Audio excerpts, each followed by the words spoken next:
Hello everyone and welcome back to another tutorial. Today we're going to see how to check store activity log on Shopify.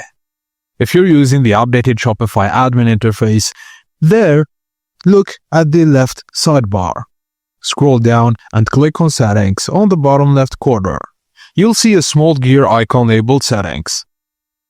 When you tap it, a new settings pop-up will appear. In the left sidebar of that pop-up, click General, and this is where Shopify keeps basic store info and resource links. Just scroll to the bottom of the General settings page, and under the Resources section, you'll find the Store Activity Log. Just click Store Activity Log, and the log will open, showing all key activities such as staff changes, order edits, or setting updates in chronological order. Just a pro tip: use the activity log to track who made changes in your store or troubleshoot issues after staff edits or app installations. And that's it, guys. As simple as that. Thank you for watching, and please don't forget to like and subscribe for more.